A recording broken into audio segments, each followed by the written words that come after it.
What's up folks, this is Shivani Borua and welcome back to my channel. I hope you've been doing great. Now I'm wearing something from my previous video. That's an NSW try on haul and I've restyled the pieces, the sportswear pieces as casual wears. I hope you've checked it out and I hope you like it. Let me know if you would want me to do more such styling videos. And yeah, now coming to this video, it's a little different from what I've been posting on my channel. This is more like a DIY tutorial and trust me, this is really interesting.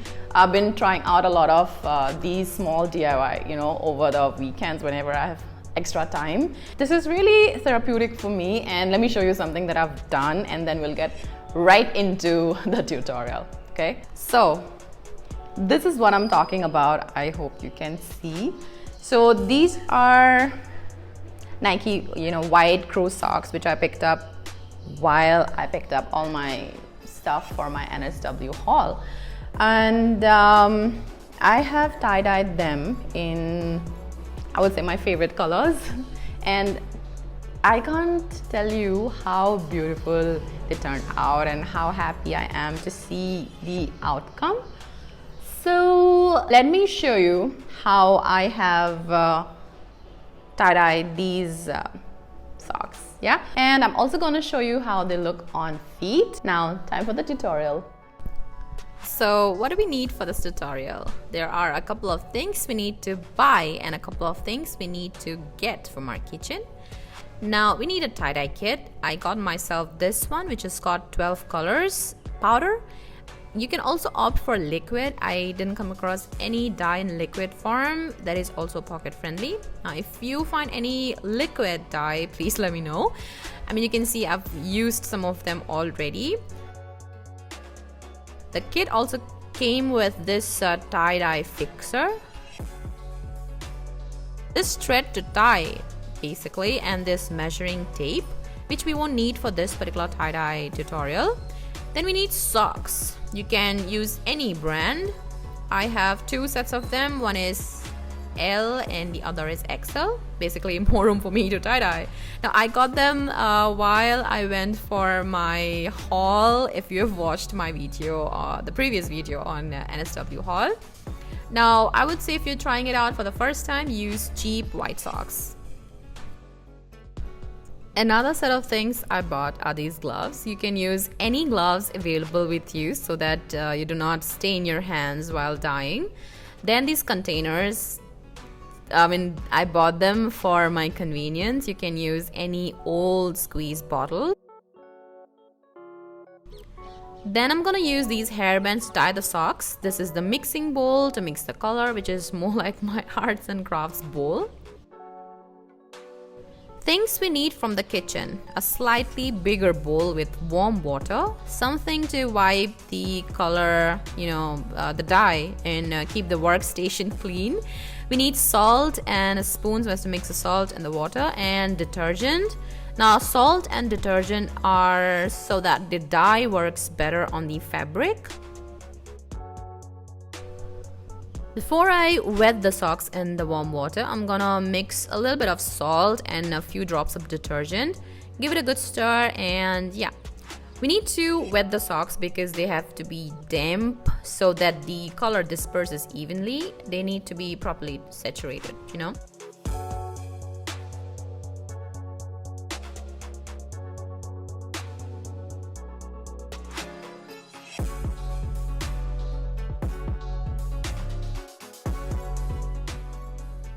So once I'm done damping the socks, I'm gonna do the tying process for each of them.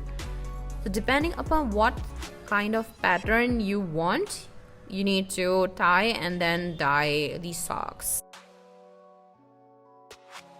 I've even tried spiral tie-dye technique on socks before, but because the surface area of the socks isn't much, you can't make out if it's spiral or not. But tie-dye is a beautiful process. To me, it is very therapeutic. You can try out a lot of techniques. You can try out a lot of styles. And I'm also learning, so let's try out a few styles today.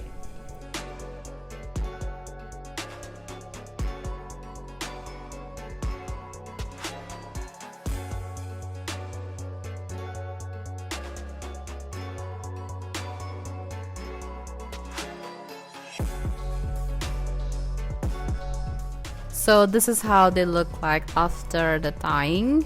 Also gonna try random, more like scattered dyeing on these socks.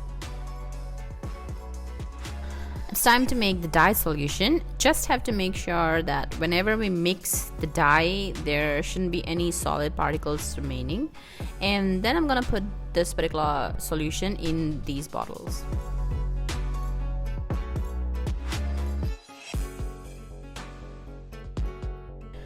I'm starting with green, dark green color, and then blue only on these diagonal portions.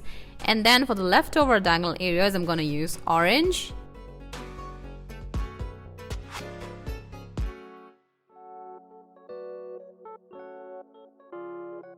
In this case, I'm using an old spray bottle. I mean, if you have something similar, you know, at your house, it'll always come in handy.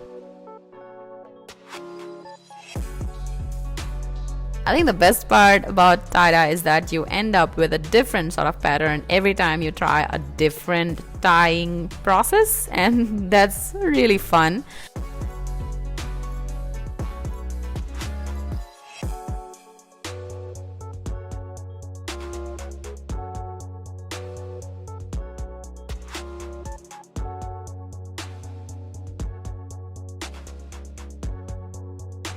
Now for this one, let's try a little bit scattered design. I'm not gonna tie the socks. I'm just gonna dye it directly, but very random.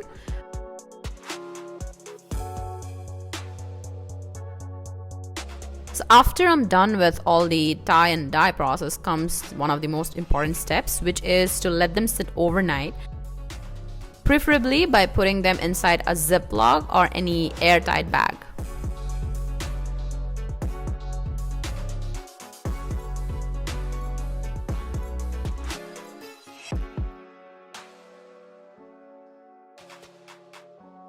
Okay folks, this is the next day and this is how the pink and black pair looks like. There's gonna be 4 levels of washing. The first one is gonna be with the dye fixture, which I showed in the beginning of the video, you know, and then with plain water with the bands on. Then the third one, after opening the bands until the water runs clear. Then the final one using a detergent, but remember to use only cold water.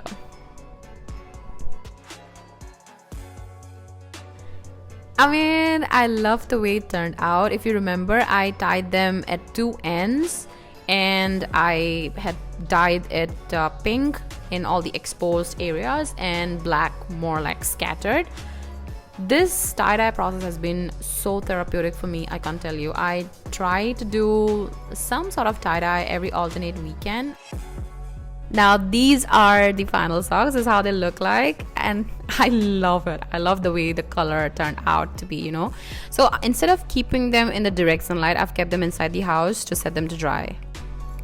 Alright, so this one, I'm gonna name it as Sunset Socks. And this particular pair has got to be my favorite out of everything that I tried. I mean, look at this pattern, man. That's dope. The pink and black and the blue and orange. I love the blue with, you know, little accents of orange in it. I think that looks really cute. And the one in which we tried the scattered dyeing, you know, the blue and yellow, that also turned out really nice. So folks, I hope you enjoyed this tutorial, and trust me, if you try out this tutorial, you know, any tie-dye basically, or you can try tie-dye on your t-shirts, your shirts, old stuff, you know, old bed sheets, old pillow covers, old bags, and I'm sure it's gonna be really fun. So let me know in the comments down below if you have tried it, and also let me know which out of these is your favorite. Do not forget to subscribe to my channel and do like and share this video. I'll see you in the next video. Till then, bye!